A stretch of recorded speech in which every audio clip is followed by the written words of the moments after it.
Olá, sejam todos muito bem-vindos, eu sou o Rafa Costa e estou aqui na Filmicom 2018 com a nossa sala de edição. Pela primeira vez eu vou estar aqui sem o meu querido companheiro Marcelo Ferraz, que deve estar me ouvindo agora aí no Rio de Janeiro, ele não conseguiu vir a tempo pro evento. E para substituí-lo, a gente tem aqui a ilustre presença, uma honra tê-la aqui conosco, Sabrina Wilkins. Ela é montadora e ela é diretora e fundadora da AMC, da Associação de Montadores de Cinema de São Paulo, que a gente tem falado aqui no podcast, e ela já editou alguns grandes projetos. Ela tem editado basicamente seriado, publicidade, conteúdo para televisão, filmes. Alguns nomes aqui, tem o Quebrando o Tabu, tem a série Psi, que é da HBO, o Hipnotizador da HBO também, Destino, filmes que ela fez do lado de fora, Entre Idas e Vindas. Ela acabou de montar agora também o filme Laços, que é o filme do Daniel Rezende, do pessoal da Turma da Mônica. Então é um prazer ter você aqui conosco, Sabrina Wilkins. Olá a todos, estou muito empolgada de estar aqui nessa gloriosa manhã. Tá um dia lindo em São Paulo e super empolgada para falar de cinema e de montagem com todo mundo que está por aí. Legal, Sabrina. Sabrina, eu tive a oportunidade de conhecê-la há pouco tempo, né? Pessoalmente, a gente se conheceu lá na AMC. E a Sabrina, o legal dela é que junto com a Karina Vilela e com a Mariana Moraga, Mariana ou Marina? Mari Moraga. E junto com a Mari Moraga, elas têm um podcast também, né? Chamado Arquipélago. Na verdade, ele ainda não estreou. Ele tá com data já de lançamento? Ele tem uma data de lançamento que é dia 1º de março de 2019. E a gente tá... A nossa ideia é muito simples, mas assim, a ideia é abrir as portas das ilhas de edição e conectar elas como se a gente tivesse um grande arquipélago com muitas pessoas e entender como que essas pessoas trabalham, quais são as dificuldades, quais são os prazeres, aonde que mora o desejo de contar histórias e como que isso se faz na prática. Como é que a gente administra a criatividade em horário comercial? Pô, eu tô muito, muito feliz, assim. Eu lembro que eu conversei com a gente não tinha colocado isso no podcast ainda, porque, enfim, vocês estavam definindo essa data e tal. Eu falando com a Karina, quando eu descobri, esse projeto, na verdade, já tá há um tempinho aí, embrionando. E eu, cara, dei a maior pilha na Karina e vou dar em você também. Eu gostei agora, senti firmeza, colocar uma data. Temos uma data, finalmente.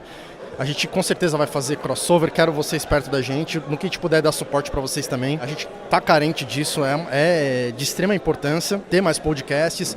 O Sala de Edição surgiu justamente num meio quando a gente viu que não tinha nada nesse sentido. E ver vocês, na verdade surgiram até antes da gente, mas enfim, ainda não lançaram, né? É de uma alegria muito grande. E ainda mais sendo feito por mulheres, isso é muito legal. A gente...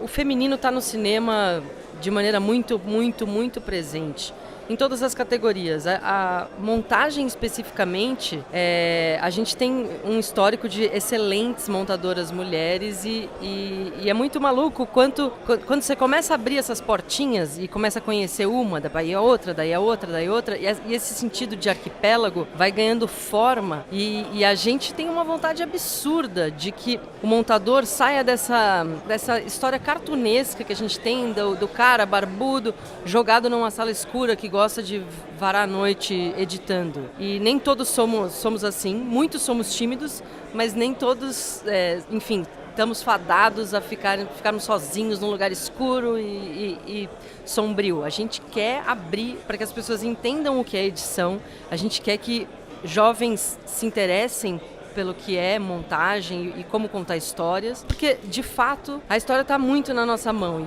e contar a história é um privilégio absurdo. Para mim é um privilégio poder trabalhar com uma coisa que é tão fundamental para o ser humano, que é passar uma experiência de um lugar para outro. Para mim é um puta privilégio. E alguém ainda no final do dia me pagar um cachê para fazer isso é um privilégio absurdamente danado, assim. Mas agora vem cá, Sabrina, vamos falar um pouco da Filmicom aqui. É um evento que está no seu 5º ano já. A gente não teve a oportunidade de vir nos outros anos, é a primeira vez que eu venho, acho que é a tua primeira vez também, né? Minha primeira vez. E é um evento muito legal, assim, ele é um evento basicamente de produção audiovisual, né? Não só pós-produção. A gente tem incluso aqui nas palestras a pós-produção, inclusive o Daniel Rezende, o famoso montador e hoje diretor, que inclusive é amigo da Sabrina. Você estava até falando, acabou de editar o filme dele, né? Você montou o filme Laços, né? Eu e o Marcelo Junqueira, a gente fez esse trabalho de duplinha. E assim, não preciso nem dizer a honra que é trabalhar com o Dani Rezende. Ele é um dos melhores contadores de história que eu conheço. E trabalhar com o Marcelinho foi um trabalho que foi tão delicioso. Aquelas crianças... Bom, vocês têm que assistir o filme, tá? Todo mundo vai ter que assistir esse filme quando estrear.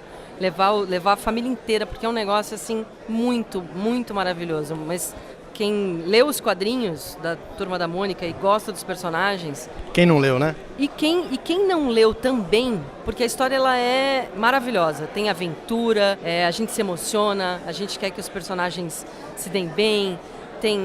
Enfim, é muito, muito maravilhoso. E trabalhar com esses caras foi, muito gostoso nesse ano de 2018. Calma, ainda no 19. Tamo lá, tamo quase lá. Tamo quase lá. Vai ser um belo ano, igual a estreia do Laços, vai ter a estreia do Arquipélago. Olha que você falou a data aqui agora, minha amiga, você se ferrou. Bom, assim será, dia 1º de março de 2019, o Arquipélago tá aí. É isso aí, galera, vamos cobrar. E o legal é que, olha, é o seguinte, vocês estreando... Você já tem, galera, se você ouve o Sala de Edição, você não tem desculpa alguma para não assinar de cara o Arquipélago. Vocês vão ganhar, assim, um número de ouvintes muito grande. Assim espero, né? Senão eu vou puxar a orelha dos nossos ouvintes aqui também. Mas, galera, voltando aqui a gente tava falando do Daniel Rezende, né? Fora ele, a gente vai ter outros palestrantes também.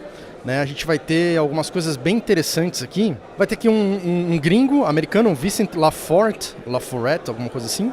Ele vai falar sobre ele tem um canal, ele faz muitas coisas nos Estados Unidos lá, de publicidade, e ele trabalha muito com imagens aéreas.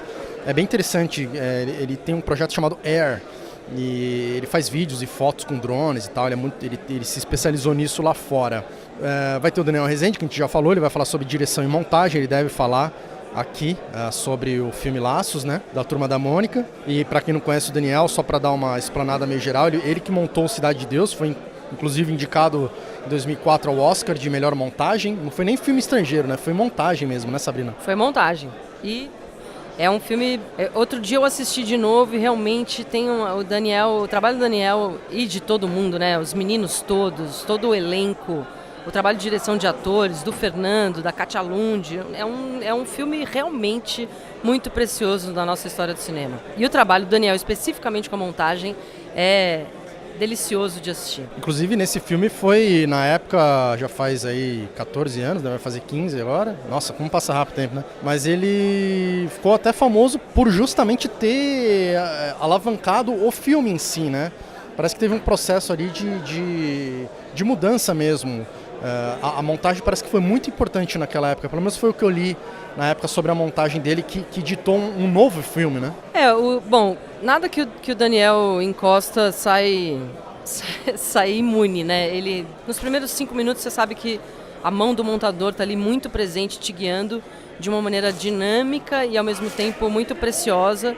E se esse filme tivesse sido montado por outra pessoa, certamente não seria a mesma obra. E além do Cidade de Deus, ele também editou muitos outros filmes. O Ano que Meus Pais Saíram de Férias, Ensaio sobre a Cegueira, Tropa de Elite 1 e 2, Árvore da Vida, Robocop, entre alguns outros. Ele está agora trabalhando bastante com Padilha, né, lá nos Estados Unidos. E ele dirigiu também o Bingo, O Rei das Manhãs, que é o filme do Bozo, da história do Bozo, né? Ficou famoso esse filme. Foi indicado também na pré-lista do Oscar. Não me recordo agora se ele concorreu, mas enfim, é um baita filme também. Bom, seguindo aqui temos a Vera Hamburger, que era uma baita diretora de arte, né, de cenografia. Você deve conhecer a Vera. Conhece a Vera, Sabrina? Não conheço pessoalmente, mas ela é uma mulher que tem um trabalho absolutamente consolidado na história dos audiovisuais aí, né? Ela é uma mulher incrível. Ela trabalhou no Carandiru, no Opaió, ela que é responsável por toda a arte do Castelo Rá-Tim-Bum, né? Enfim, incontestável aí a importância dela pro audiovisual brasileiro e, enfim, Deus é Brasileiro e outros filmes. E olha só, aqui eu tô vendo aqui no release, eu não sabia. Recentemente ela fez a direção de arte do Black Mirror. Parece que gravou 2 episódios aqui no Brasil. Olha só, sabia dessa? Não sabia, tá vendo? A gente sempre aprende com o nosso amigo Rafa Costa. Com Sala de Edição. Quero aprender, vou prestar bastante atenção na palestra dela, quero ver o que ela tem a falar. Ela deve falar bastante sobre o Black Mirror, que talvez é o que está acontecendo agora, né? que ainda não estreou, é para a próxima temporada. Tem a Lua Voigt também, não sei se é assim que fala, mas ela é publicitária, vai falar sobre projetos de publicidade, não a conheço. Vamos lá, próxima da lista aqui. Vamos ter também Os Primos, vamos falar sobre videoclipe. Eles trabalham desenvolvendo videoclipes desde 2016. Eles atuam não só na direção, mas também eles fotografam, né, filmam e também montam os filmes deles. Eles já realizaram clipes para Pablo Vittar, para Laura Pausini, Luan Santana, Preta Gil, Johnny Hooker, Gabi Amarantos, Vanessa Camargo, Rouge, enfim, uma galera aqui. Eles acumulam mais de 1 bilhão de views no YouTube, olha só, é considerável a parada aqui. Não é à toa que eles estão na palestra. Tem o Roger Garcia também, e o Roger ele é diretor artístico do programa Reclame no Multishow e do programa Rock Reclame na Rádio Kiss FM e também produtor executivo da Coração Content. Ele trabalha mais com conteúdo com internet e também está na televisão. O Emerson Souza também é do programa Reclame, Camilo Coutinho da Double Play Media fecha aqui a nossa lista. Ele vai falar sobre YouTube, marketing e internet. Enfim, a gente está muito ansioso aqui, é um evento meio diferente do que a gente está acostumado, né, Sabrina? A gente que está muito ligado ali na ilha, como você falou, né? A gente sempre isoladão ali, falando sobre montagem. Agora esse ano a gente teve 2, 3 encontros da AMC.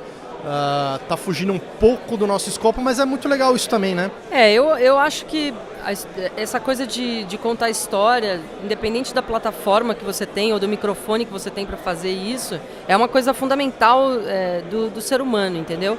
Seja YouTube, gravado com o seu celular, tem vários exemplos super frutíferos disso, né?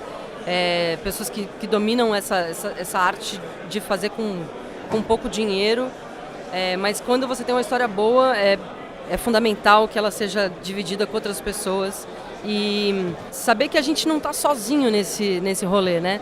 Tem muita gente interessante querendo... A gente aprende, nos tornamos seres humanos melhores e artistas melhores quando a gente abre e sai do nosso casulo e vai conversar com outras pessoas e vai entender quais são as dificuldades das outras pessoas e os seus talentos e como que a pessoa resolveu tal e tal problema, porque é inspirador. O ser humano é uma coisa muito inspiradora para mim. E como a gente trata e faz arte também. Então, tem uma multidão de gente aqui, ver que todo mundo, essa galera toda interessada por contar a história e melhorar o seu craft, melhorar o seu cinto de utilidades, é maravilhoso, é muito legal de ver. Muito legal que isso tudo esteja acontecendo.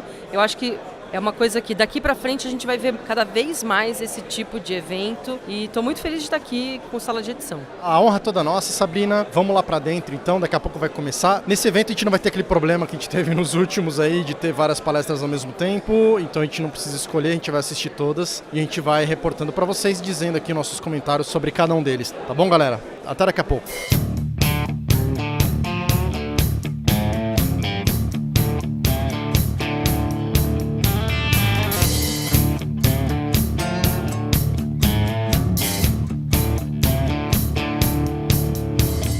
Voltando então aqui dessa primeira parte da manhã, a gente teve 3 palestras, né, Sabrina? A primeira foi da Lua, a segunda foi do Camilo Coutinho e a segunda, na verdade, foi do Reclame, né, do pessoal dos diretores do Reclame, e a terceira do Camilo Coutinho, que é de internet e conteúdo para internet. E eu acho que o maior destaque foi, sem dúvida nenhuma, a primeira palestra da Lua, né? Ah, sim, com certeza foi a palestra que mais tem a ver com o conteúdo que a gente está acostumado a não só produzir, mas a montar e entrar em contato com, né? A Lua é uma diretora que ela está no mercado há um certo tempo, já tem uns 15 anos de carreira. É uma diretora excelente, já pulou em algumas produtoras por aí, de São Paulo. Ela é de Curitiba, né? Isso. E uma mulher muito sensível, muito bonito o trabalho dela. Nossa, muito legal. Me tocou, assim, confesso que foi Ela começou bem tímida, né? Ela mesmo fala ali no começo da apresentação, né? Que ela não tem muita desenvoltura ali para palestra e entrevistas. Ela é bem pequenininha, assim, magrinha e tal, mas, cara, a palestra dela foi sensacional. Ela mostrou ali diversos filmes que ela dirigiu, mas eu acho que o ponto mais alto da palestra foi ver como ela é engajada e a luta dela pelas mulheres no audiovisual, né? As mulheres diretoras. Ela até inclusive citou ali o Free the Bid, que é uma organização não governamental que luta pela igualdade de direitos de trabalho, né, no audiovisual das mulheres com os homens. E ela apresentou alguns dados lá que, né, a gente já sabe, mas a cada vez que a gente vê e tem acesso a eles, é mais assustador e, no meu caso, como homem, dá mais vergonha ainda, né? Então você vê lá uma disparidade enorme e ridícula entre o número de diretoras mulheres e diretores homens, né, o espaço que se tem para isso, e também ela falou dessa questão da divisão do mercado, que geralmente quando ela até saiu de uma produtora, ela falou porque só passavam para ela filme de shampoo, de beleza, de perfume, e ela queria fazer filme de caminhão, e filme de caminhão não pode, mulher não pode fazer filme de caminhão. Isso acontece também no nosso universo da montagem, né? Eu sou uma montadora que tive sorte de trabalhar com diretores que fizeram filmes de caminhão, mas a verdade é que esses filmes geralmente não chegam muito para as mulheres montadoras. A gente tem que falar sobre esse assunto. É um assunto que é real e ele está aí. E a gente atribui, sem querer estender muito e sem querer... Mas a gente precisa conversar sobre isso. Tem atribuições a sentimentos que a gente dá o nome de masculino e feminino, quando na verdade eles são sentimentos e características que não necessariamente são de um grupo ou de outro, né? Quer dizer, quando querem fazer um filme sensível, chamam uma mulher para montar, mas não necessariamente essa mulher está em contato com essa área de sensibilidade dela. Sem querer ser muito transcendental, eu acho que a gente tem a capacidade todos de entender algumas emoções e eu me considero uma pessoa basicamente muito radical. Eu vivo uma vida, assim, sei lá, sou ciclista, eu tenho certos radicalismos na minha vida que me fazem enxergar o mundo com certas velocidades e eu me atiro para essas coisas e isso tá no meu trabalho, entendeu? A velocidade com que eu corto. Eu sou uma pessoa sensível, adoro esse meu lado feminino, que a gente atribui como feminino, dessa coisa sensível, de entender emoções, de categorizar as emoções muito bem, mas eu tenho um outro lado, que é um lado que, enfim, que a gente pode atribuir como masculino, mas tá aí. Ele se apresenta nos filmes que eu faço e tem a ver com essa... Às vezes a gente é chamado para uns filmes. Tive essa sorte de pegar esses diretores que me chamaram para fazer filmes que são agressivos, às vezes, entendeu? E não somos todas nós mulheres que temos essa sorte. E ela explicou isso muito bem. Ela deu exemplos de como isso na prática é real e não é uma coisa de querer, enfim, se impor sobre os homens. É uma questão de que sempre que vai orçar com um grupo de diretores, coloca uma diretora mulher no grupo. Questão de igualdade, né? De busca pela igualdade, né? É isso, porque a gente sabe falar de vários assuntos, a gente não tá afadado a fazer só filme de absorvente e de cabelo, né? A gente sabe fazer outras coisas, né? Aí já é... Só da gente estar comentando esse tipo de coisa já é ridículo, né, cara? A gente tem que ficar comentando... Não, a gente também sabe fazer porra, né? Somos seres humanos, ponto. É meio ridículo, mas a verdade é que a gente tem que falar sobre esses assuntos com naturalidade. E graças a Deus que a gente faz isso.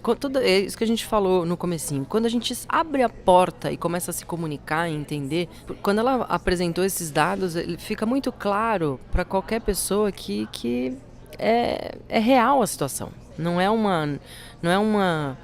Ai, tô me sentindo sozinha. Não, é real a situação. As mulheres orçam muito poucos filmes que são adereçados para homens. E a gente acaba não pegando um filé de mercado. Tem a ver com dinheiro também, né? Tem a ver com oportunidade de trabalho, tem a ver com dinheiro, tem a ver com enfim, a gente separar as pessoas em gavetinhas e deixá-las ali, que não é justo, né? Total.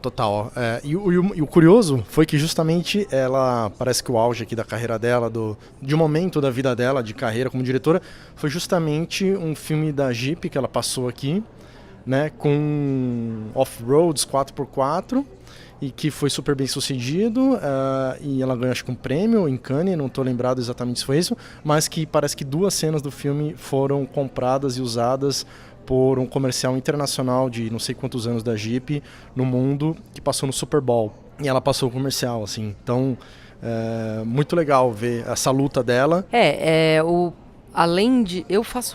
Já fiz muito filme de carro. Eu tive a sorte, cara, de participar desse tipo de conteúdo com vários diretores muito legais e tal. De fato, acontece isso.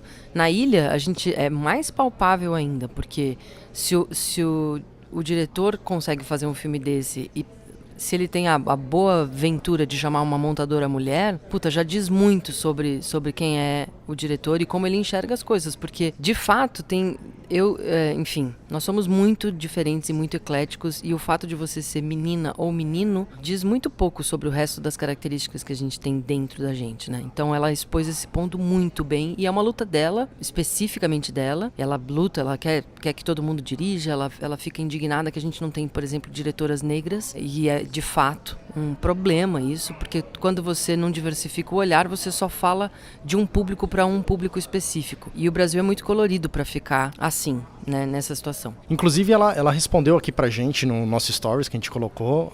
Muito gente boa, ela, uma gente fina. Infelizmente, a gente não vai poder entrevistá-la, que ela teve que sair. Mas ela falou, a gente parabenizou ela pela entrevista. Quem sabe num outro dia a gente consegue entrevistar ela e trazer esse conteúdo pra vocês. Mas parabéns, Lua. Muito boa sua palestra.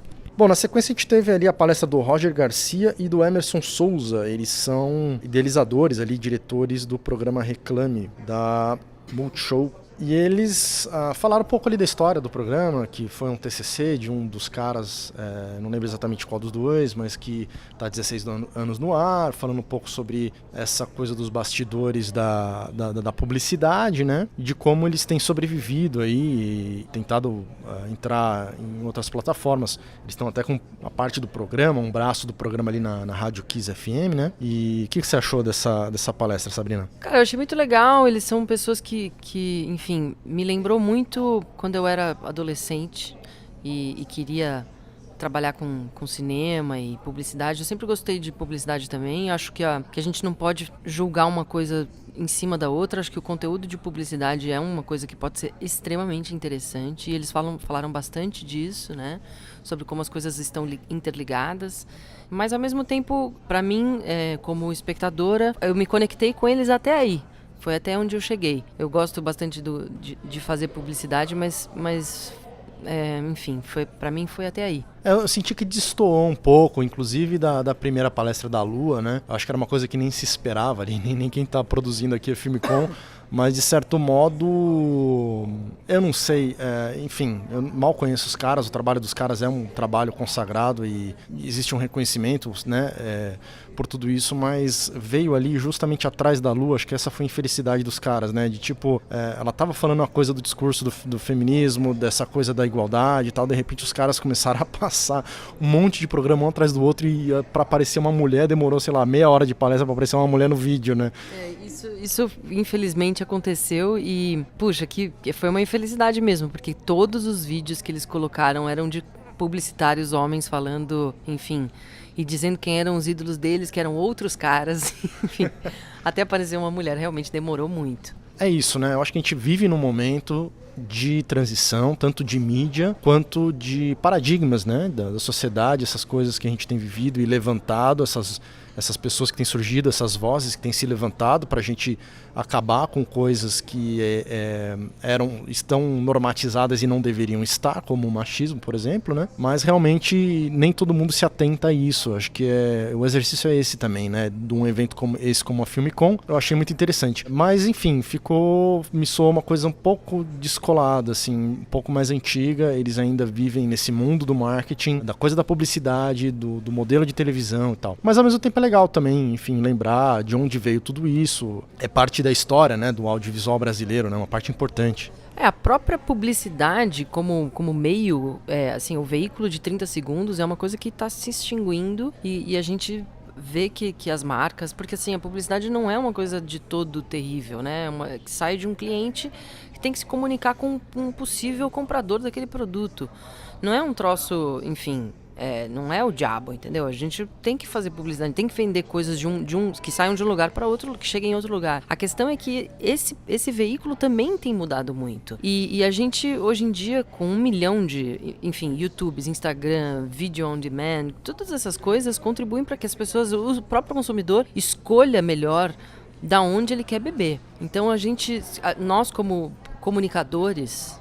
Nós, como montadores dessas peças, dessas obras, a gente não pode nunca se sentir num lugar de patamar de que as coisas não vão mudar. Porque se o consumidor escolhe não assistir teu conteúdo, ele não vai assistir mais. Antes o conteúdo de 30 era entochado na cabeça das pessoas. Entre o intervalo da novela de um negócio para o outro que você era obrigado a assistir porque não tinha outra coisa para ver, você viu o comercial de 30 segundos das marcas todas. Hoje em dia, se esses comerciais não se reinventam e eles não falam com todo o público, eles vão perder. É uma triste ou não realidade, mas que as marcas têm que se adaptar a esse mercado novo. E é interessante ver como, se você não vai atrás disso, infelizmente você fica fadado a falar com um grupo muito seleto de pessoas. Que é o que pareceu que aconteceu. E, na verdade, agora meio que enganchou justamente essa problemática com a próxima palestra. Exatamente. Parece até que foi planejado.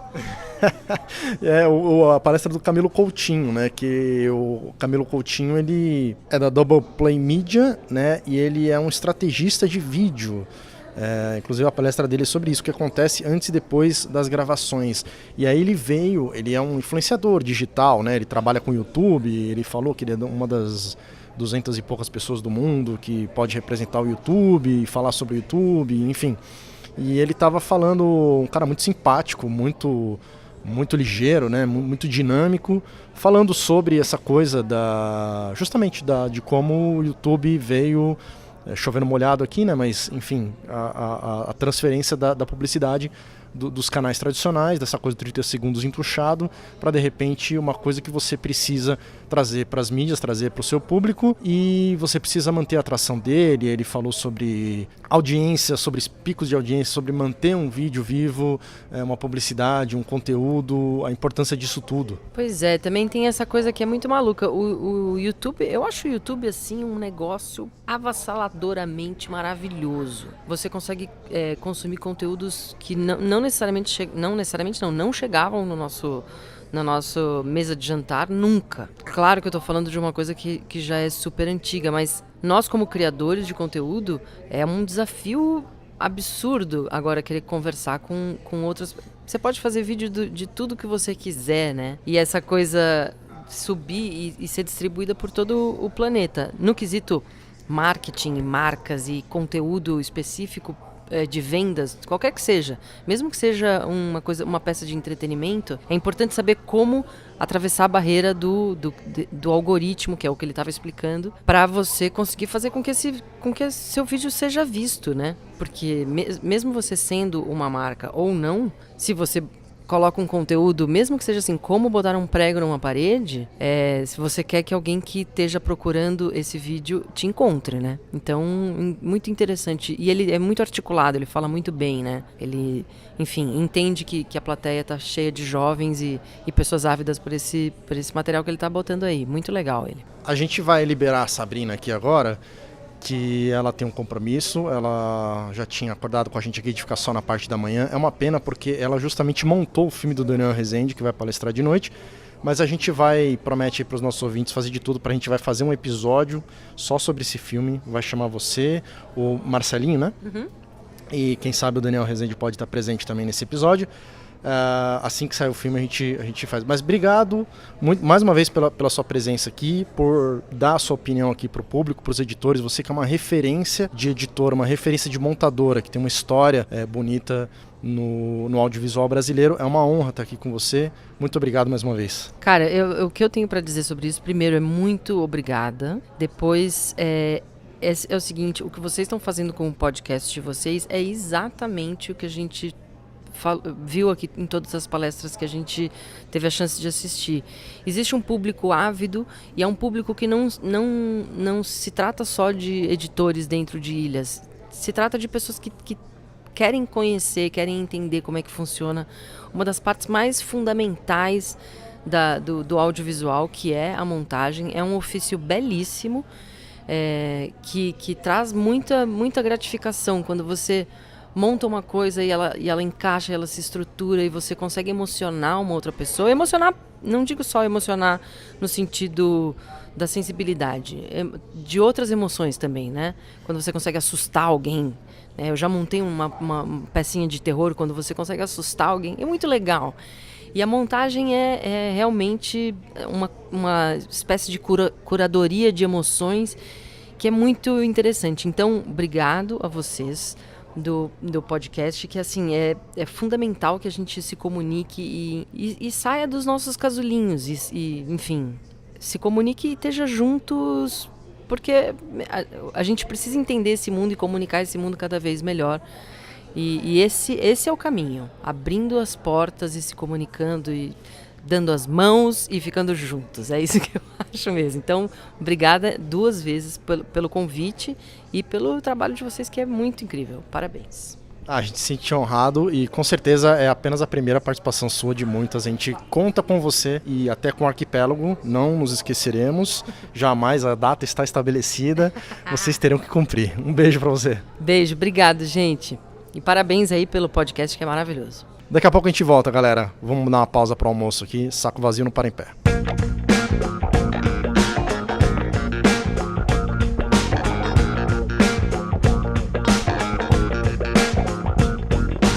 Seems like a great big waste of time.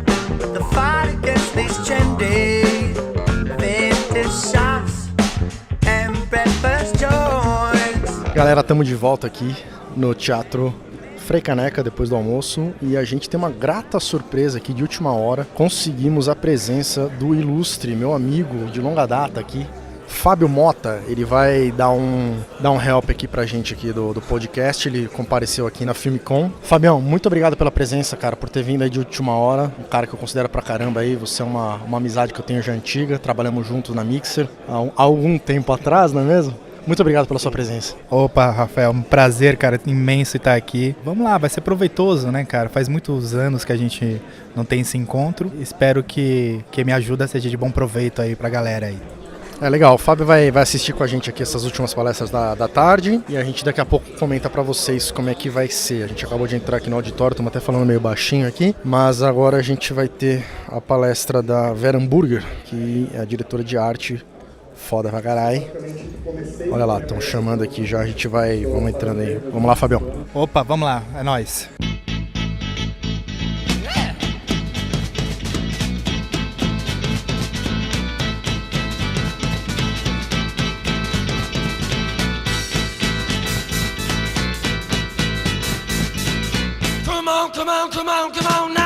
Muito bem, senhor Fábio Mota, nós acabamos de sair aqui das palestras da tarde, né?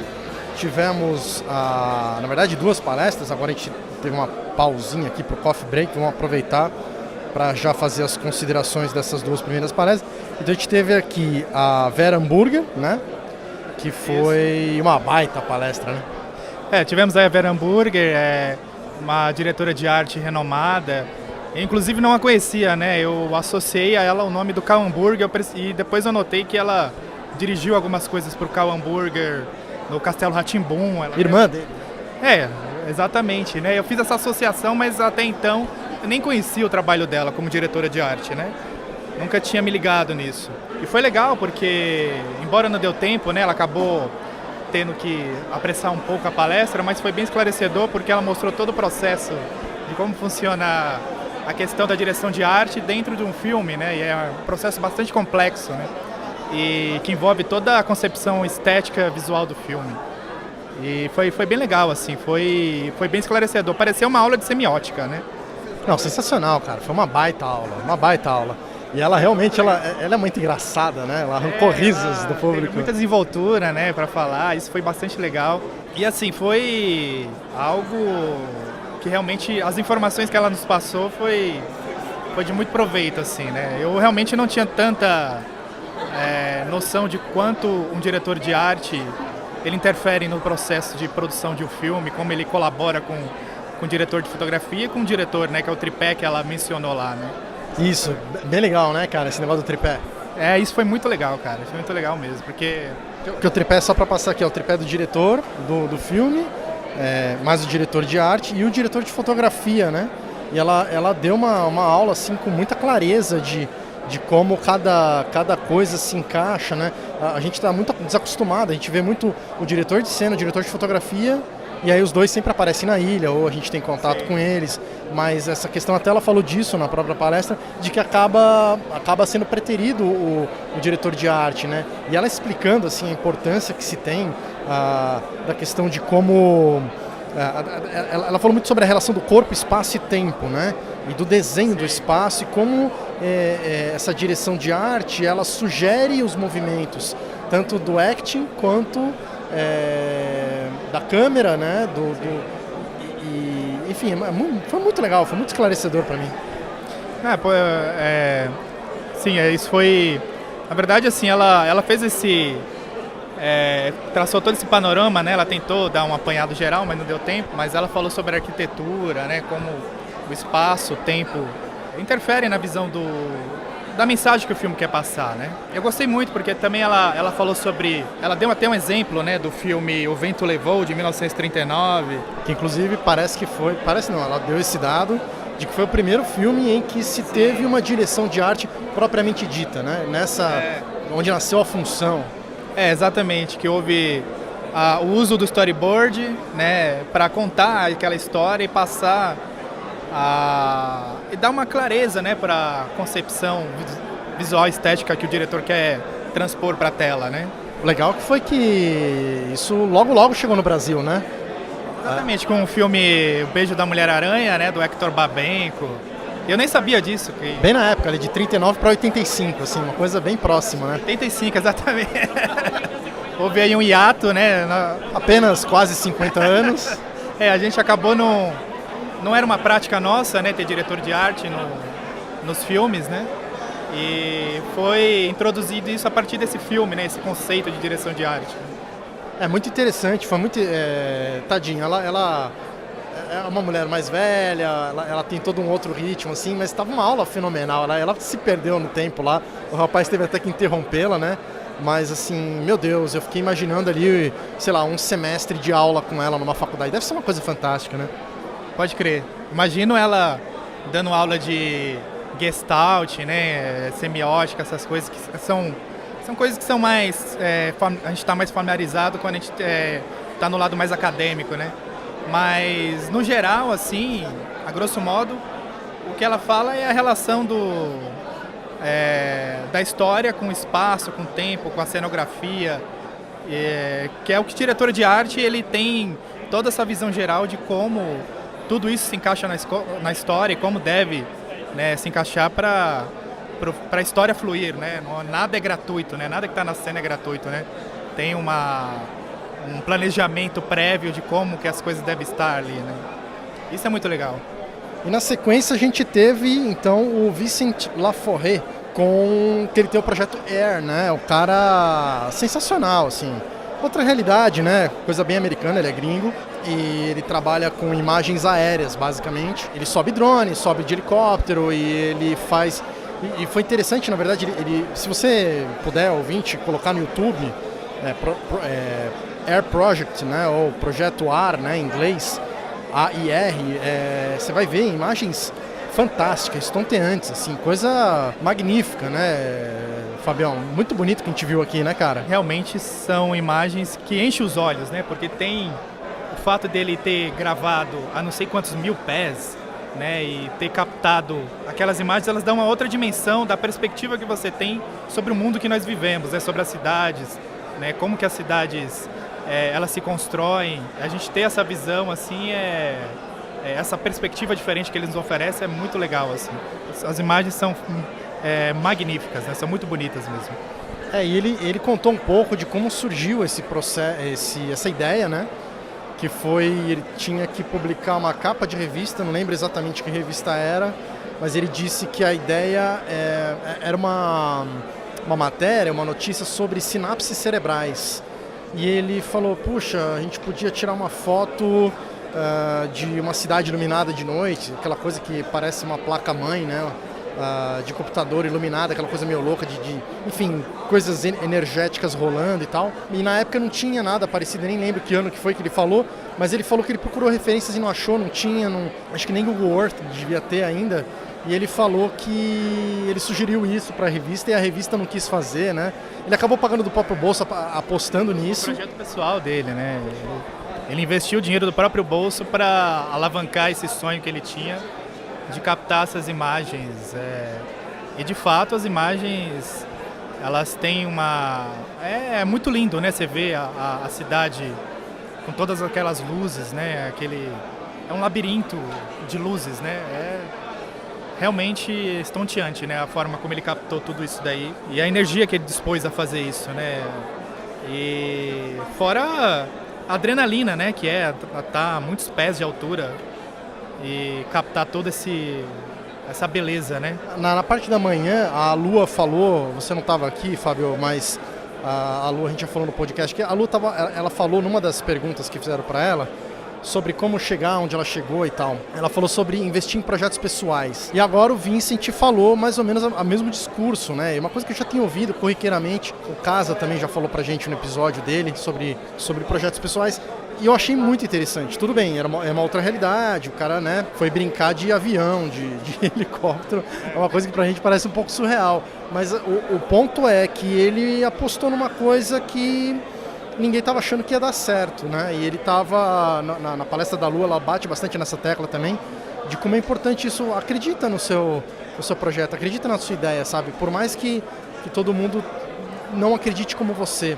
E ele foi lá, ele bancou e ele falou até inclusive que o projeto dele, ele não lucra nada com esse projeto Air. Toda a grana é revertida para mais voos, porque não é nada barato também. Então, $4.000 parece por hora, né? Pelo que ele disse lá. Era absurdo. Mas realmente é um projeto que ele bancou e o custo disso é altíssimo, né? E é impressionante o vigor dele em, assim, ir à frente com isso, né? Ele mostra isso até nos próprios trabalhos dele, né? Como ele planeja e tudo. Parecia um pouco uma palestra do TED, assim, em algumas ocasiões, né? Ele fala, é verdade. Acredite, né? Em seus sonhos, vá atrás, se adapte às novas... Um americano americano nato, né? Exatamente, um americano nato, né? Todo aquele discurso workaholic, né? De você se entregar e tá, enfim, imerso no seu trabalho, né? Para que ele, desde a concepção do trabalho, desde a pré-produção, né? Que ele fala muito sobre isso, até a produção de fato, né, do filme. Genial. Então, galera, procura aí, são imagens realmente estonteantes, uma coisa surreal, assim, a gente ficou bem... E ele deu até esticar um pouquinho aqui, ele tava falando, ele acabou ficando muito famoso lá, e fez vários comerciais da Apple, inclusive tem um muito louco, que ele levou iPhones, ele adaptou um avião, a câmera debaixo do avião, para colocar iPhones, com todo um sistema para esquentar os iPhones, porque lá no céu congela tudo, né? Era propaganda do iPhone 7. Exatamente, ele fez toda uma produção ali para usar os iPhones, né? Captando as imagens com os iPhones e os controles todos feitos pelos iPads, de zoom, né? O cara, ele trabalha nos dois âmbitos, né? De esquema de guerrilha, assim, de fazer na raça as coisas, quanto em... abriu porta pra ele, né? Ele apostou no projeto pessoal que... É bem dinâmico, né? Você foi ver, a Nike e a Apple tava lá querendo fazer trabalho com ele, né? Aquela coisa, quando não existe, ninguém acredita, mas depois que você mostra, o cara, eu também quero, né? Exatamente, e foi isso que deu visibilidade a ele, e ele acabou se engajando em outros projetos por conta desse dinamismo que ele tem, dele saber lidar com as adversidades, né? No set e tudo mais, assim, deu pra perceber que ele é um profissional bem gabaritado e realmente tudo que ele faz, ele se empenha bastante, assim, o processo de produção lá do filme da Nike, a pré-produção é absurda, assim, o cara mostrou desenhos, storyboards, parecia coisa de engenheiro, anotações de engenheiro antes de começar um projeto. Não, nessas horas é que eu até virei pra você, né, Fábio, falei assim, nossa, por isso que eu escolhi ficar na ilha, porque tá louco, velho. Não, exatamente, eu não teria, digamos, essa predisposição a ter, né, essa proeficiência de fazer tudo que esse cara faz, assim, esse planejamento todo, né, essa organização que o cara tem, que falta a muitos diretores aqui no nosso país, né. Eu achei legal que ele falou do comercial da Nike, do Kobe Bryant, o cara de basquete, né, famosão, tipo o Michael Jordan dos dias atuais aí. E ele, semanas antes, né, de gravar o comercial, um budget milionário, acho que talvez bilionário, não lembro, mas era uma coisa surreal, saiu a notícia de que o Kobe quebrou o joelho, deu alguma coisa, rompeu alguma coisa no joelho, né? E a Nike falou, bom, perdemos o filme, já era, desiste. E aí ele falou, não, peraí, calma aí. Calma que eu dou um jeito nesse negócio. O cara, ele tem uma serenidade budista, né, cara? Imagina. Jamais, em meio a uma diversidade dessa, acho que, sei lá, uma desenvoltura que o cara teve pra falar, não, vamos nos tranquilizar, eu tenho uma solução. É possível o Kobe ir ao set, sei lá, sentar, pelo menos? A gente faz a cena. Cara, fizeram ele sentado, batendo a bola no chão e com os truques de câmera e o dublê. Obviamente precisou de um dublê. Mas beleza, na hora de fazer os movimentos com os pés, que era o tênis da Nike, que era interessante, beleza, colocaram um cara lá da mesma cor dele, do mesmo porte físico, né? Mas os movimentos, tem até uns movimentos que parece que ele tá de pé. Quando eu vi lá o plano em que ele se projeta assim pra frente para lançar a bola, eu falei, cara, não é possível, esse cara tá... Ele tá em pé, ele tá... Ele não contou pra gente, ele contou depois, né? Ele mostrou, tipo, como um portfólio dele. Justamente, foi... a gente vendo o filme jamais nem passa pela cabeça Não. que houve dublê depois porque o cara tava com o joelho estourado, né? Sensacional. Enfim, foi uma palestra muito boa. A gente vai ter agora, então, na sequência, João Monteiro e Fernando Moraes, os primos, falando sobre moldando a estética do pop nacional no mercado audiovisual. Não os conheço, nunca ouvi falar, mas eles devem fazer videoclipe pela descrição aqui. Tô curioso para conhecer. E a gente vai ter, na sequência também, o Daniel Rezende. A gente até cruzou ele aqui. A Sabrina, ela teve que sair, mas ela já deu até um toque no Dani. O Dani falou com a gente rapidamente, mas não deu tempo da gente gravar. E esperamos daqui a pouquinho, daqui a algumas horas, a gente poder gravar uma palhinha dele aqui pra gente. Ele já mandou um abraço para todos os ouvintes aqui do Sala de Edição e logo mais a gente vai entrevistar ele também. Então é isso aí, vamos tomar um cafezinho aqui, né, Fábio? Ninguém é de ferro. Daqui a pouco a gente volta lá pro teatro. Valeu, pessoal. Obrigado pela oportunidade da Sala de Edição e vamos seguir com as outras palestras. É isso aí, não vai embora não, mano. Você ficou, valeu, obrigado. Não, fica aqui, rapaz. Vai ainda ter algumas horas aqui, eu conto contigo. Ok. Tamo aí, tamo junto até o final. É isso aí, eu gosto desse espírito Fábio Mota. Muito bem, muito obrigado. Senhores, até daqui a pouco.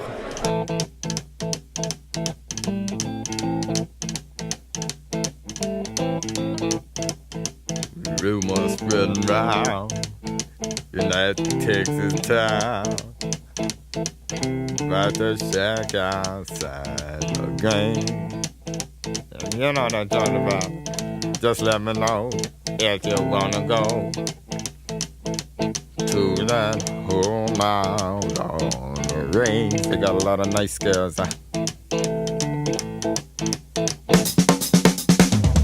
Galera, e olha que a gente cruzou aqui no hall aqui da Frecaneca, o Camilo Coutinho! Um prazer estar aqui no podcast de vocês. Estamos aqui na Filmicom em São Paulo e vou conversar aqui com vocês da sala de edição para responder umas perguntinhas. Camilo, muito obrigado pelo tostão da sua voz aí.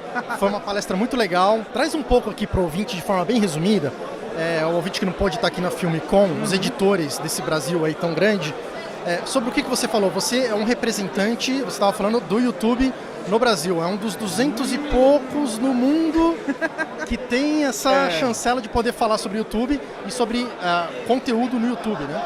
Não, na verdade eu sou CEO do Double Play Media, é a minha agência de ranqueamento e otimização. Eu faço parte de um grupo chamado Contributors, oficial do YouTube. São 200 pessoas no mundo que falam sobre o YouTube, que estão no fórum, estão respondendo e criando conteúdo aí validado pelo YouTube. O nosso papel é realmente pulverizar essa informação e que mais pessoas conheçam a plataforma e usem a plataforma, né? Mas eu falo de vídeo em todas as plataformas, né? Eu acredito que o vídeo como .move, .mp4 é só um meio. O que importa é que você realmente ali mate a objeção do cliente, entregue uma solução e saiba para quem você está editando, para quem você está criando, né?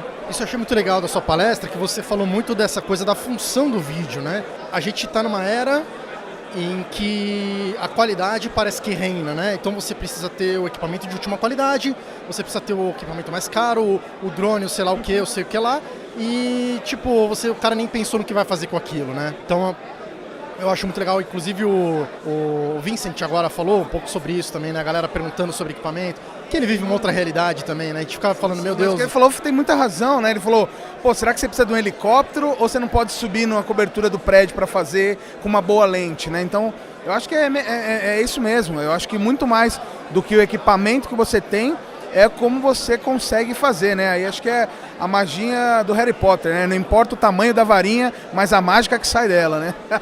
Muito bem. Eu gostei muito do que você falou. Eu acho que a gente vive numa época muito de números também. Então você precisa ter 1 milhão, sei lá quanto de view. Você falou assim, pô, o cara viu lá, falou, porra, 5 mil, pô, meu filme flopou, deu ruim. Você fala, caralho, mano, eu não consigo juntar 5 mil brother na minha churrasqueira. Exatamente. A gente está no momento onde a gente está sempre privilegiando métricas de vaidade, né? Quando o certo deveria ser privilegiar métricas de conversão. Então, poxa, às vezes você está fazendo um conteúdo e fala, tô atingindo 1.000 pessoas, 5 mil, 3 mil, é muito ruim. E eu mostrei um case aqui de uma fisioterapeuta que atingiu 500 pessoas e já fez uma venda num produto de um ticket médio, ticket alto, né? Quase R$500, com apenas um vídeo, 25 visualizações. Então, a minha grande premissa, o grande ponto que eu bato é, será que você não está faltando você trabalhar direito essa sua audiência antes de querer falar para milhões de pessoas? Se você não atende bem 100 pessoas, 1.000 pessoas, você não vai atender bem 1 milhão, não adianta, isso é só uma métrica de vaidade, né? Eu achei muito legal esse caso teu. Inclusive, eu tinha ouvido agora um podcast do Gary Vee, não sei se você conhece. Sim, Gary Vaynerchuk. Olha, esse aqui é o Clouds and Dirt. Eu não entendi. É o tênis dele, isso aqui. É mesmo? Olha só, rapaz. É o tênis dele que é o Clouds and Dirt. Olha, ó. É o tênis do empreendedor que ele fala. É um pé no céu, um pé na terra. Caralho, que foda. Olha aí, o rapaz é fã do Gary Vee aqui. O cara é bom, o cara é o fazedor. É o que ele fala, é fazer. É mão na massa. É igual eu encontrei um monte de gente aqui, falei um monte, dei um monte de dica. E todo mundo, eu anotei, foi legal, foi bacana. E eu falei, tá, mas daqui 1 ano eu quero ver prática. Né? Então é muito legal, você tá num evento, você fala, pô, que tesão, que demais, enquanto a galera... E no dia seguinte, você acorda pra fazer ou pra lamentar? Tem que fazer, botar a mão na massa, senão não vai pra frente. Legal. E o que eu gostei, só voltando um pouquinho no Gary Vee que eu ia falar, eu gostei muito que eu vi isso em você também, não sei quanto você absorveu dele, ou enfim, hoje em dia essa coisa é muito globalizada, né? Mas eu achei muito legal que eu ouvi dele há 1 semana atrás e eu tô ouvindo de você agora, essa coisa do ego. Você está fazendo para o seu ego ou você está fazendo por um objetivo, né? E eu realmente coloquei, isso me tocou, assim, essa coisa de qual é o objetivo do meu vídeo, né? Esse caso que você falou, não era nem fisioterapeuta, né? Era um nome complicado. Era posturologista. Podosturologista. Quer dizer, para ela, 25 views bastou para ela fazer uma venda cara, né? De uma palmilha caríssima lá, quer dizer... Então, é realmente isso, né? Pensar no objetivo do vídeo. Exato, exatamente. Isso é desde o começo, cara. Desde o começo, quando eu comecei a trabalhar, a ponta é sempre, tipo, eu quero pra mim ou pro meu ego? Então isso lá em 2013, quando eu contei até aqui, né? Comecei o canal de 360, eu falei, peraí, isso é pro meu ego, não é o que as pessoas precisam. As pessoas precisam de vídeo que venda, precisa de vários pontos para realmente com que o trabalho tenha consistência e pague as contas. No final de tudo, no final de palavras bonitas, marketing, inbound e uma série de coisas em inglês, a palavra da vez é boleto pago.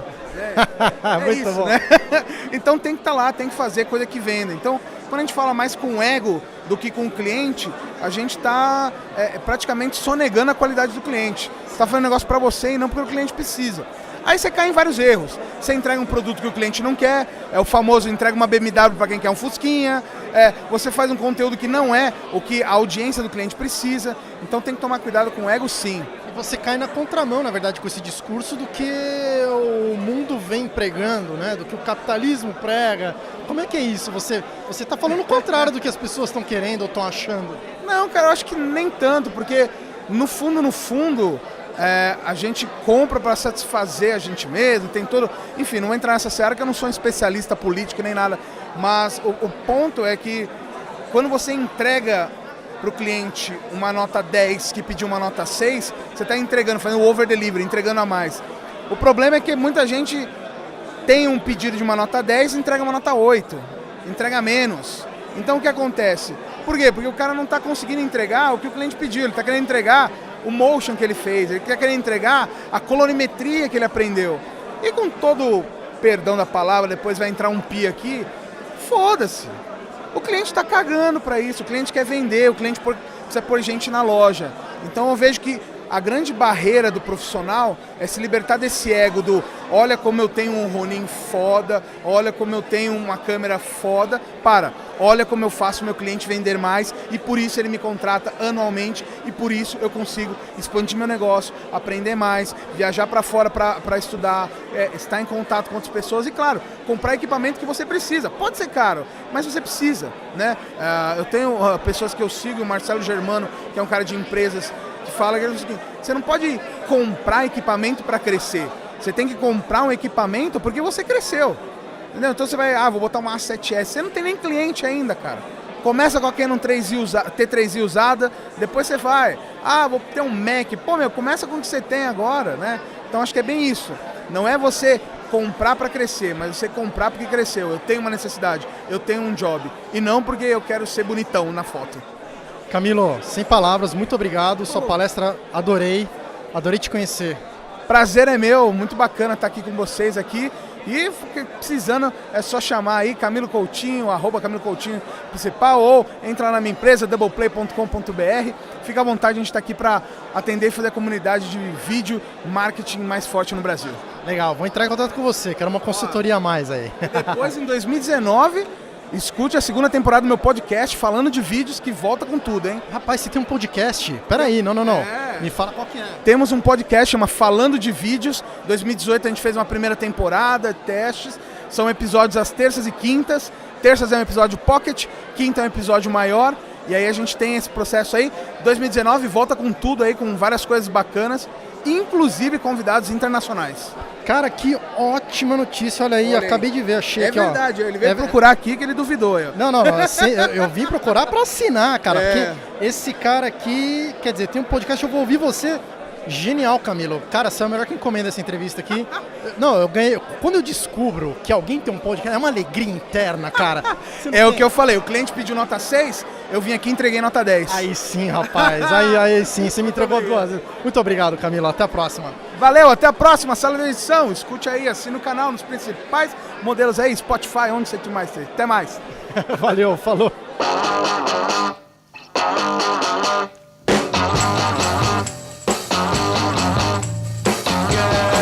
You really got me going. You got me so I don't know what I'm doing. Yeah, you really got me now. You got me so I can't sleep at night. Galera, estamos aqui com o Daniel Rezende, a gente conseguiu pegar ele aqui no final da palestra dele. Primeiro, parabenizar você pela sua palestra, pela sua carreira, dar uns parabéns aqui pelo Sala de Edição. A gente estava aqui com a Sabrina Wilkins até agora há pouco, a Sabrina que está montando o seu filme, montou já o seu filme, né? Você contou ali um pouco pra gente do filme, da sua carreira e, enfim, foram tantas coisas, porque foi mais um bate-papo que rolou, que foi muito interessante. Muitas perguntas já estão respondidas, mas eu gostaria de saber, a gente falar um pouquinho mais de montagem, que é o mote do Sala de Edição, né? Há pouco tempo surgiu a AMC, você, se eu não me engano, é um benemérito da AMC, foi eleito, né? A Sabrina é uma das diretoras. Como é que é isso pra você? Qual a sua relação com a AMC, com a história da montagem na O2, uma coisa que veio lá de trás, muitos colegas seus estão, o Lucas Gonzaga, o Hashimoto, que montou o Bingo, inclusive, né? Como é que você vê a importância dessa união dos montadores, embora hoje em dia você esteja mais ligado à direção? Eu acho que a coisa mais incrível da AMC é que os montadores sempre ficam muito sozinhos, enjaulados nas suas salas de edição. Então, essa troca, eu acho que o Brasil precisa de troca de informação. Eu acho que todos os setores do audiovisual precisam trocar mais. E os montadores são aqueles que ficam sempre enjaulados na sua sala. Então, é muito legal. Toda vez que eu posso ir a um evento, eu vou para encontrar os amigos, os companheiros de trabalho. Muitos deles, que eu já fui colega de trabalho, hoje em dia a gente trabalha junto, né? A Sabrina foi uma das montadoras do Turma da Mônica. Muito incrível trabalhar com ela. O Hashimoto fez o Bingo, agora está fazendo a segunda temporada do Mecanismo. O Marcelo Junqueira também fez o Turma da Mônica, fez a primeira temporada do Mecanismo. Então é muito legal poder trocar essa experiência que eu venho da bagagem da montagem e poder trocar. Eu acho que é uma coisa que o nosso cinema falta, é essa troca entre os profissionais para que a gente possa somar. Às vezes fica uma coisa muito separada de dividir, subtrair e a gente precisa somar. coisa que você bateu muito na tecla na sua palestra, e eu acho que é uma relação que é uma coisa que muitos montadores já falam isso, a gente discute muito isso na montagem, em livros, em teoria, sobre essa relação da direção com a montagem, até foi um caminho natural que você percorreu. Como é que é isso para você, o processo de escolha dos seus montadores? Você leva em consideração a amizade, o tempo de trabalho junto, ou você resolve arriscar? Você falou na sua palestra que você é um cara que gosta de fazer coisas que você não fez ainda, ou você não tem a mínima ideia como faça, que foi até um processo lá do Cidade de Deus. Como é que é isso para você, agora que você é um diretor? Eu acho que assim, a amizade ela é sempre muito boa, mas eu acho que o nosso mercado de trabalho, um dos grandes problemas é muita amizade. Então, eu acho que o que conta sempre é o profissionalismo. Eu vou buscar sempre um melhor profissional. Se a gente é amigo, melhor ainda.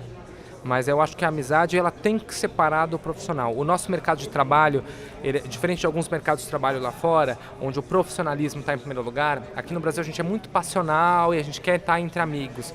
E o entre amigos é bom para curtir. Mas para gerar um melhor trabalho, você tem que ser profissional. Às vezes a gente tem uma dificuldade de ser profissional, porque ser profissional dá trabalho. Ser profissional dá muito mais trabalho. Então, eu acho que a gente tem que conseguir separar a amizade e do profissionalismo. Então, as pessoas com quem eu procuro trabalhar são sempre profissionais que tentam buscar excelência. Se eu posso ficar amigos dele, muito melhor.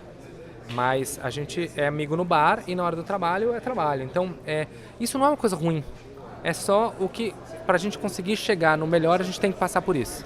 O Lucas Gonzaga até falou no episódio que a gente gravou com ele, falou bateu bastante nessa tecla da coisa do profissionalismo, quando a gente perguntou para ele como é que é trabalhar fora e trabalhar no Brasil. Você já está trabalhando faz tempo fora, né? Você sente realmente essa diferença? Como é que é voltar e trabalhar em algumas séries no Brasil? Eu acho que é maravilhoso trabalhar aqui, mas a grande diferença é essa. Lá fora, as relações profissionais falam mais alto. Aqui as relações pessoais falam mais alto. E aí sempre dá um boi na linha, sabe? É mais difícil você cobrar mais de um amigo, mas de um profissional você pode cobrar mais ou ser cobrado. Então eu acho que a gente está caminhando para a profissionalização do nosso mercado, está tudo mudando. Acho que daqui, como eu falei lá, daqui a 5 anos nosso mercado vai estar diferente e ele vai ficar melhor se a gente bater na tecla do profissionalismo. Legal. Uma última perguntinha para você. Pensa em voltar a montar ou não? É uma coisa que... Eu nunca fechei essa porta, eu só estou abrindo outras. Legal. Prazer ter a sua presença aqui no Sala de Edição. Um grande abraço para você e sucesso. Obrigado, cara. Obrigado, valeu. E continuem com essa união e espalhar informações e conteúdo sobre a montagem, porque é muito importante. Valeu.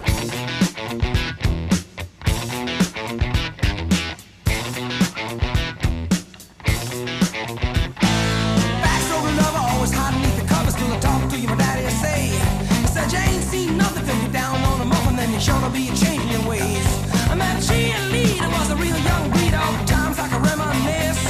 All the best things in loving with a sister and a cousin. Only started with a little kiss like this. Saímos aqui, Fábio Mota. A gente teve aí 2 palestras. Uma dos primos e outra do Daniel Rezende. Vamos reter aqui a expectativa da galera. Vamos falar um pouco dos primos. O que você curtiu nessa palestra? Bom, os primos eu achei interessante, que é uma espécie de irmãos Coen, né? Eles trabalham juntos e explicaram um pouco... Esse comentário foi ousado, né? Os caras são os irmãos Coens Tupiniquim, né, velho? Tupiniquins. Tupiniquins, pode crer. Que é justamente o... Contextualizando a galera, foi o Tupiniquins, foi o nome do primeiro filme que eles fizeram, até acho que meio por conta própria, né? Não tô lembrado, mas acho que foi um projeto pessoal deles que deu... Ou foi o primeiro só? Foi um projeto pessoal deles, parece que de um longa, né? Pelo que da cena LGBT+, aqui do Brasil, né? Na verdade, de drag queens, né? Eu não assisti ainda, tô curioso pra ver, mas foi o que alavancou eles na época, enfim, a piadinha aí do Tupiniquins. Pode crer. E eu gostei, assim, eles, pelo que eu entendi, eles tiveram uma carreira, assim... meteórica, né, assim, rápida, né, de ascensão rápida. Eles começaram em 2015, né, parece? 2016. É pra ficar mais deprimido ainda. Ou pra se empolgar mais ainda, pra ver que dá, né? Fiquei impressionado com a rapidez de como eles conseguiram já alavancar vários projetos nesse curto período e ganhar uma notoriedade e visibilidade, né? São produtores de conteúdo, de videoclipes mais, né? Fazem muito bem feito acharam um nicho aí, e como eles mesmos falaram, é uma coisa até de... Eles acabaram pegando carona com Tupini Queens nessa cena LGBT+, no momento em que estava crescendo com a Pablo, com outros artistas que estavam lançando e se projetando no mercado musical. Enfim, eles acharam um nicho, acharam uma brecha e se projetaram. Depois disso a gente teve a tão esperada palestra do Daniel Rezende. Tentar resumir a palestra dele é um trabalho meio ingrato, né? Porque foi uma baita numa palestra, né? O cara é um monstro. Eu acho que não há no Brasil algo semelhante assim de... Acho que é a nossa maior referência brasileira. E ele terminou a palestra sendo otimista até, né, com o cenário audiovisual, embora nós não estejamos numa época muito otimista, né, com a política que nós vamos enfrentar e não sabemos, está muito incerto ainda.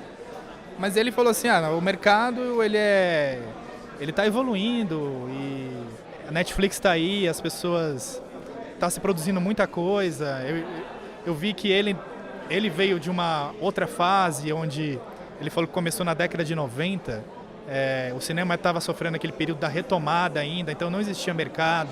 Hoje o mercado está muito mais amplo do que na época que ele começou, então ele mesmo disse que não tem nenhuma fórmula de como você deve conduzir o seu caminho nesse mundo audiovisual, né? Agora, galera, aconteceu uma coisa legal. A gente achou aqui, deixa eu vir aqui, ó. Eu vou interromper a conversa do nosso amigo aqui. A gente achou, ele veio falar com a gente aqui, o Felipe Penco, não é isso?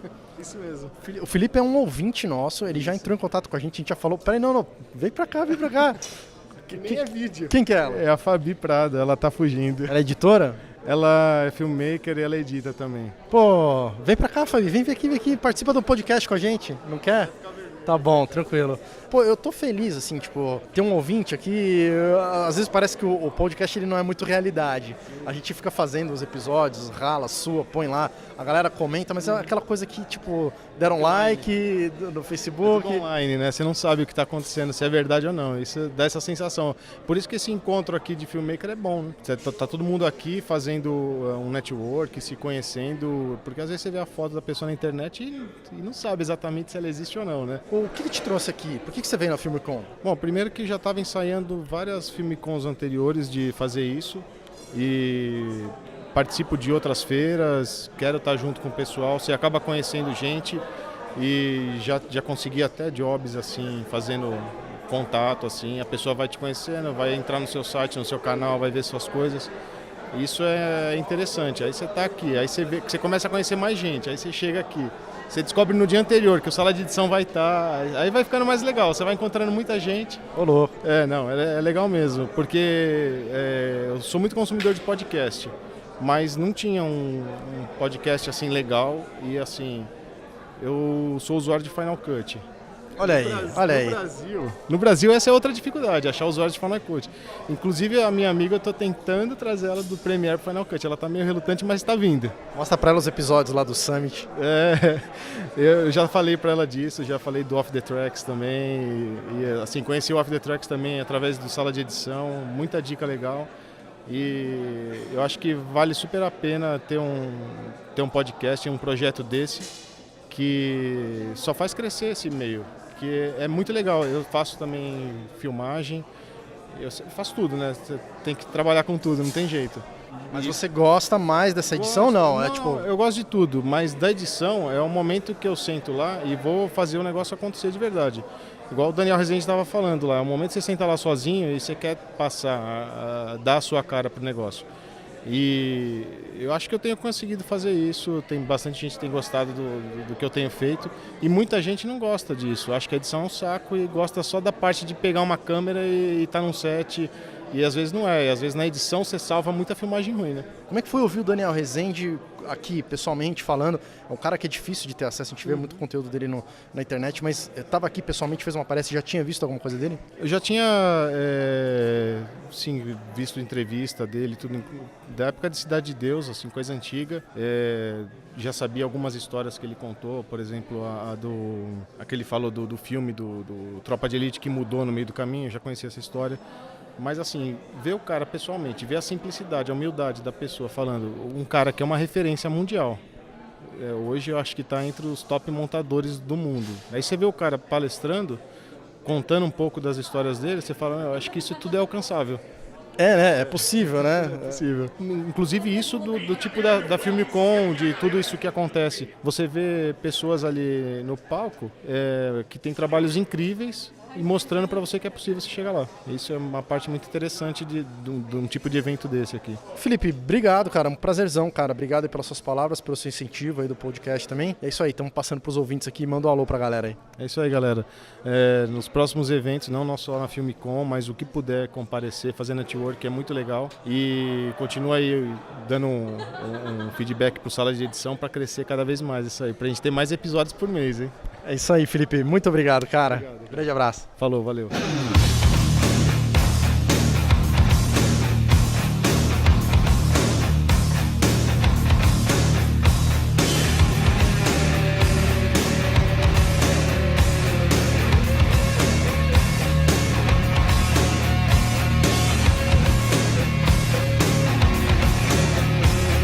Galera, a gente está agora aqui com o Ivo Duran. O Ivo Duran é o idealizador aqui, um dos idealizadores do Filmicon.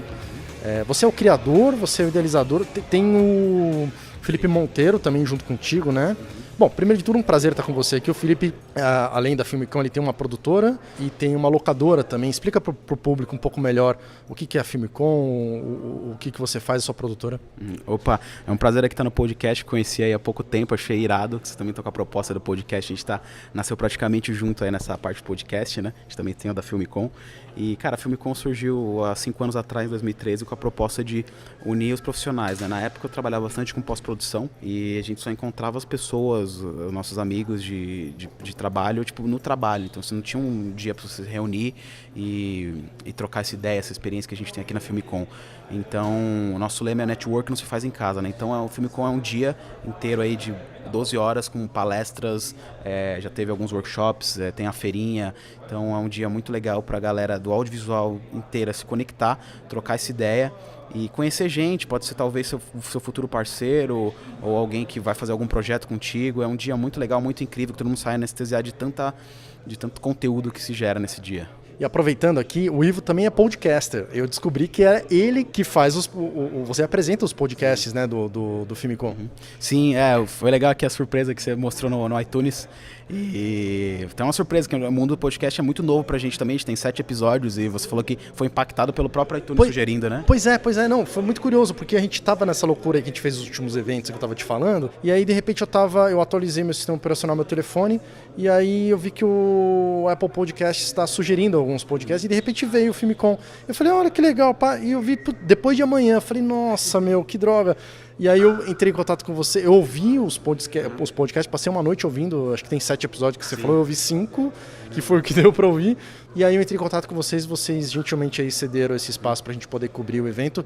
E cara, parabenizar muito, um puta evento foda, não vou economizar palavras, não tô puxando o saco, foi muito mais do que eu esperava. Eu tinha ouvido o podcast, eu gostei muito do podcast, mas confesso que foi além das minhas expectativas. Vocês estão de parabéns, eu vi que vocês já estão na 7ª edição do evento, né? Isso, essa foi a 8ª edição, a gente tem 5 anos, a 8ª edição, alguns anos a gente fez 2 edições um ano e a gente fez uma edição em Recife também. Foi bem legal levar o evento lá pro Nordeste e, cara, foi muito gratificante hoje essa edição aqui praticamente lotada, mais de 450 pessoas aqui no auditório, conteúdo demais, palestra do Daniel Rezende, pra galera da montagem aí foi um bate-papo muito legal, assim, de você saber os bastidores, né, principalmente do novo longa dele, foi muito rico a palestra dele, o bate-papo dele. E é um prazer estar aqui no podcast também, pô, fico muito feliz que tem um podcast sobre edição só, Sala de Edição, eu comecei no audiovisual editando, então adoro, hoje em dia eu não edito mais, né, mas só que eu acompanho muito na produtora, eu faço toda a parte de gerenciamento, mas eu amo tecnologia, amo todas lance de software, plugin, eu tô sempre antenado nisso e, pô, muito legal saber que tem uma galera falando disso, é uma coisa bem rara, ainda mais em português, né? Parabéns aí pela iniciativa e pelo projeto também. Pô, muito obrigado, Ivo. Mas falando um pouquinho só mais aqui, deixa eu te pegar mais um pouquinho aqui, eu sei que você tá corrido, o evento já acabou, a gente tá aqui quase 10h30 da noite já.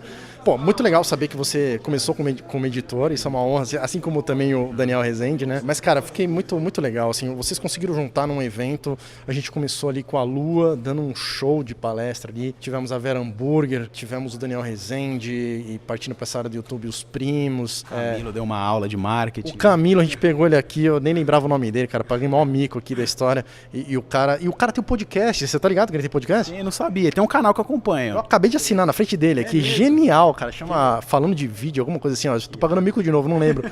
Eu até vou ver enquanto você fala aqui, mas eu fiquei super animado, cara. Pra mim foi uma bela surpresa. Eu tô muito, muito grato por vocês terem aberto essa possibilidade de a gente vir pra cá, de ter descoberto vocês assim em 2 dias e ter ouvido esses podcasts. Foi tripla alegria, porque eu descobri o evento, que dava tempo pra eu vir, descobri que vocês tinham um podcast e o evento foi melhor do que eu esperava. Irado, alegria mútua aqui também de saber do podcast de vocês e tamo aí, cara, a gente tem que se unir, nossa área tá crescendo cada vez mais e acho que isso só soma aí para os profissionais e para quem quer entrar na área, né? Legal, Ivo. E só uma última explicação pra gente, pra entender um pouco melhor. O Felipe também é da sua produtora e... O Felipe, ele é do Ave Makers, a gente se conheceu 10 anos atrás, ele fazia alguns shows, então ele é mais produtor de eventos e ele tem um portal que é o Treina Web, que é um portal de cursos online de tecnologia que tem há mais de 12 anos. Aí 2 anos atrás ele começou a fazer cursos de audiovisual também. Então aí começou com o pacote Adobe, hoje em dia o Ave Makers estreou fazem uns 3 meses.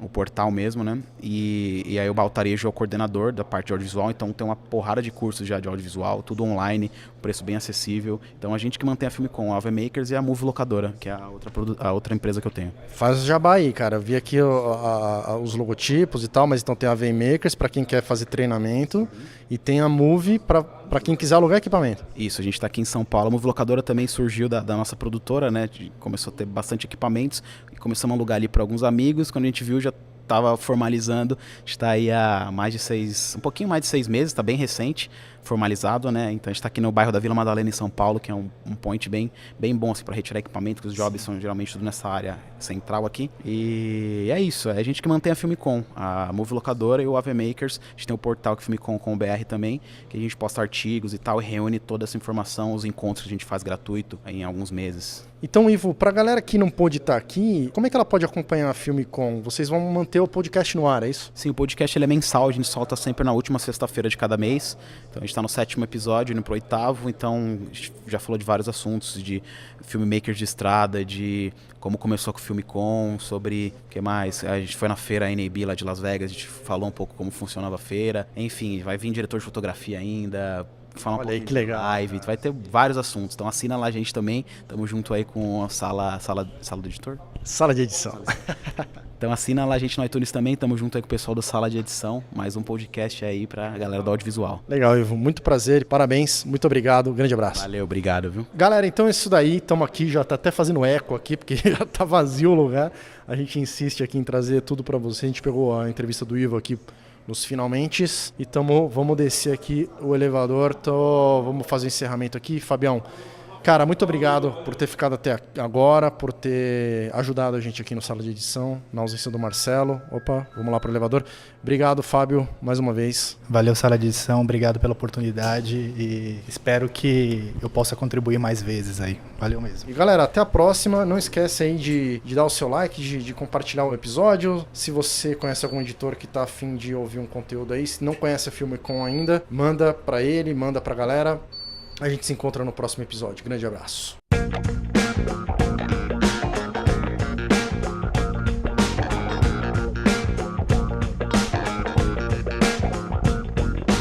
Seems like a great big waste of time. The fight against these trendy vintage shops and breakfast joints. 'Cause I know that many people like them. It just drives home the point. Money makes the world go round. So let me take a moment just to reminisce. The street, though I don't own it, is something I'll miss. When it's gold and colors reach out to the sky, I will cry. Yes, I'll cry. Because if my city was a rich girl, she'd be dressed in white and laughing every day.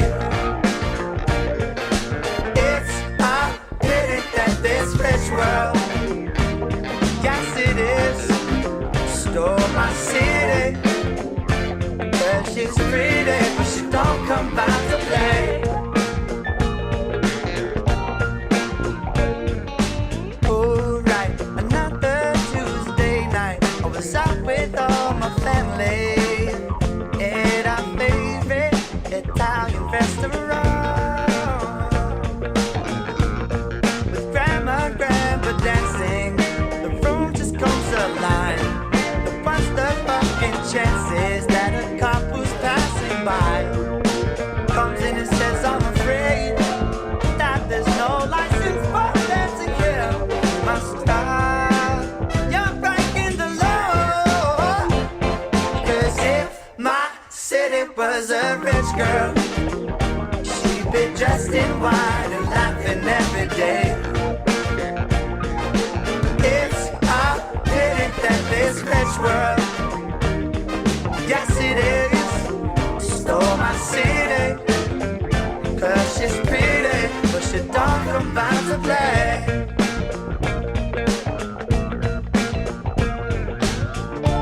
Not long ago you were a small town girl, unimpressed by fancy things.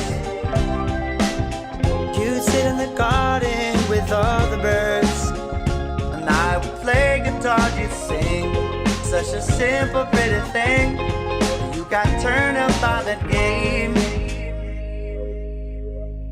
Now love's just a fee that you pay. If my city was a rich girl, she'd be dressed in white and laughing every day. It's a pity that this rich world, yes it is, stole my city. 'Cause she's pretty, she don't come out to play. She don't come out to play. She don't come out to play. No, she don't. She don't come out to play. Oh, she don't come